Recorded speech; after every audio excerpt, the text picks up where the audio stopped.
વિદ્યાર્થી મિત્રો, આજે આપણે ધોરણ 7 ની અંદર વિષય વિજ્ઞાનની અંદર અસાઇનમેન્ટનું સોલ્યુશન આ વિડીયોમાં આપણે કરવાના છીએ. વિદ્યાર્થી મિત્રો, આજે આપણે પ્રશ્ન નંબર 2 નો સંપૂર્ણ સોલ્યુશન આ વિડીયોમાં આપણે કરવાના છીએ. આગળની વિડીયોમાં આપણે પ્રશ્ન 2 સુધી સંપૂર્ણ સોલ્યુશન કરી ચૂક્યા છીએ. એ વિડીયો તમે ન જોઈ હોય તો આપણી ચેનલ પર જઈને તમે એ જોઈ શકો છો. તો વિદ્યાર્થી મિત્રો, પ્રશ્ન નંબર 2 છે, એમાં છે તફાવતના બે મુદ્દા આપો. તો અહીંયા ચેપ્ટર 7 છે, એમાં આપણને આપેલું છે રક્તકણો અને શ્વેતકણો. તો અહીંયા રક્તકણો અને શ્વેતકણોનો તફાવતના બે મુદ્દા આપણે આ રીતે લખીશું. રક્તકણોમાં લખીશું તે લાલ રંગના રુધિરના કોષો છે. શ્વેતકણોમાં લખીશું તે સફેદ રંગના રુધિરના કોષો છે. બીજું છે તે શરીરના કોષોને ઓટો પૂરો પાડે છે. અહીંયા લખીશું તે રોગ સામે રક્ષણ આપે છે. એના પછી છે ધમની અને ક્ષીરા. એમાં લખીશું આપણે ધમનીમાં તે હૃદયથી શરીરના વિવિધ ભાગો તરફ લઈ જતી રુધિરવાહિની છે. શીરામાં લખીશું તે શરીરના વિવિધ ભાગોથી હૃદય તરફ રુધિર લઈ જતી રુધિરવાહિની છે. ધમનીમાં લખીશું ધમનીની દિવાલ જાડી અને સ્થિતિસ્થાપક હોય છે. શીરામાં લખીશું શીરાની દિવાલ પાતળી અને ઓછી સ્થિતિસ્થાપક હોય છે. એના પછી છે કર્ણકો અને ક્ષેપકો. તો એમાં કર્ણકોમાં આપણે લખીશું તે હૃદયના ઉપલા ખંડો છે. ક્ષેપકોમાં લખીશું તે હૃદયના નીચલા ખંડો છે. કર્ણકોની દિવાલ પાતળી હોય છે, ક્ષેપકોની દિવાલ જાડી હોય છે, એવું આપણે લખીશું.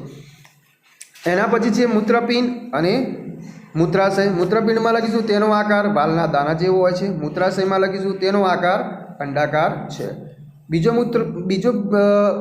મુદ્દો છે, એમાં મૂત્રપિંડમાં આપણે લખીશું મૂત્રપિંડ 2 હોય છે, જ્યારે મૂત્રાશય 1 જ હોય છે.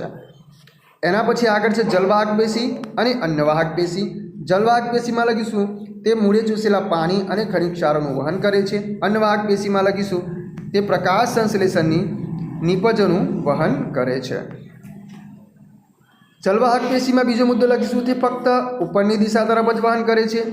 અન્નવાહક પેશીમાં લખીશું તે ઉપર અને નીચે બંને તરફ વહન કરે છે.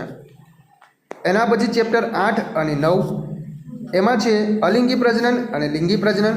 અલિંગી પ્રજનનમાં પહેલો મુદ્દો લખીશું આમાં એક જ સજીવના દૈહિક ભાગવાળા નવા સજીવોનું સર્જન થાય છે.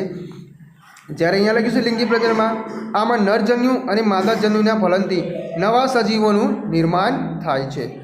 બીજો મુદ્દો છે તેમાં નવા સજીવના સર્જન માટે બીજની જરૂર પડતી નથી. અહીંયા લખીશું તેમાં નવા સજીવની બીજો મુદ્દો છે તેમાં નવા સજીવના સર્જન માટે બીજની જરૂર પડે છે. એના પછી સ્વપરાગનયન અને પરપરાગનયન. તો સ્વપરાગનયનમાં લખીશું આ પ્રકારના પરાગનયનમાં એક પુષ્પના પુંકેસરની પરાગરજ તે જ પુષ્પના સ્ત્રીકેસરના પરાગાસન પર સ્થાપિત થાય છે. પરપરાગનયન એમાં લખીશું આ પ્રકારનું પરાગનયન એક પુષ્પના પુંકેસરની પરાગરજ તે જ છોડના બીજા પુષ્પ કે બીજા છોડના પુષ્પના પરાગાસન પર સ્થાપિત થવાની ક્રિયા છે.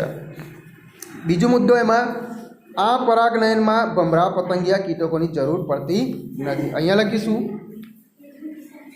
આ પરાગનયનમાં ભમરા પતંગિયા અને કીટકોની જરૂર પડે છે. એના પછી છે નિયમિત ગતિ અને અનિયમિત ગતિ. નિયમિત ગતિમાં લખીશું આ પ્રકારની ગતિમાં પદાર્થ એક સરખા સમયગાળામાં એક સરખું અંતર કાપે છે. અનિયમિત ગતિમાં લખીશું આ પ્રકારની ગતિમાં પદાર્થ એક સરખા સમયગાળામાં એક સરખું અંતર કાપતો નથી. અહીંયાના પછી લખીશું આ પ્રકારની ગતિ માટે અંતર સમયનો આલેખ સુરેખ હોય છે. અહીંયા લખીશું આ પ્રકારની ગતિ માટે અંતર સમયનો આલેખ સુરેખ હોતો નથી. એના પછી ચેપ્ટર 11 છે, એમાં છે વાસ્તવિક પ્રતિબિંબ અને આભાસી પ્રતિબિંબ. વાસ્તવિક પ્રતિબિંબમાં લખીશું આ પ્રતિબિંબ પડદા પર ઝીલી શકાય છે. આભાસી પ્રતિબિંબમાં લખીશું આ પ્રતિબિંબ પડદા પર ઝીલી શકાતું નથી. એના પછી બીજો મુદ્દો છે, એમાં છે પ્રતિબિંબ હંમેશા ઉલટું મળે છે. અહીંયા લખીશું આભાસી પ્રતિબિંબમાં હંમેશા પ્રતિબિંબ ચત્તું હોય છે. એના પછી છે અંતર્ગોળ અરીસો અને બહિર્ગોળ અરીસો. અંતર્ગોળ અરીસામાં લખીશું અંતર્ગોળ અરીસાની અંદરની સપાટી ચળકતી હોય છે. બહિર્ગોળ અરીસો એમાં લખીશું બહિર્ગોળ અરીસાની બહારની સપાટી ઉપસેલી અને ચળકતી હોય છે. બીજા મુદ્દામાં લખીશું અંતર્ગોળ અરીસા વડે મળતું પ્રતિબિંબ આભાસી અને વાસ્તવિક હોય છે. બહિર્ગોળ અરીસા વડે મળતું પ્રતિબિંબ આભાસી મળે છે. બહિર્ગોળ લેન્સ અને અંતર્ગોળ લેન્સ. બહિર્ગોળ લેન્સમાં લખીશું બહિર્ગોળ લેન્સ કિનારીના ભાગ કરતાં વચ્ચેનો ભાગ જાડો હોય છે. અંતર્ગોળ લેન્સમાં લખીશું અંતર્ગોળ લેન્સ કિનારીવાળા ભાગ કરતાં વચ્ચેનો ભાગ પાતળો હોય છે. બહિર્ગોળ લેન્સ દ્વારા પ્રતિબિંબ મોટું આભાસી અને વાસ્તવિક મળે છે, અંતર્ગોળ લેન્સ દ્વારા મળતું પ્રતિબિંબ મોટું હોતું નથી. તો વિદ્યાર્થી મિત્રો, આગળ નવી વિડીયોમાં આપણે નવા પ્રશ્નો સાથે ફરીથી મળીશું. તો ચેનલને સબસ્ક્રાઈબ ન કરી હોય તો ચેનલને સબસ્ક્રાઈબ જરૂર કરજો, કારણ કે અમે તમારા માટે દરરોજ નવા સોલ્યુશન છે એ લાવતા રહીએ.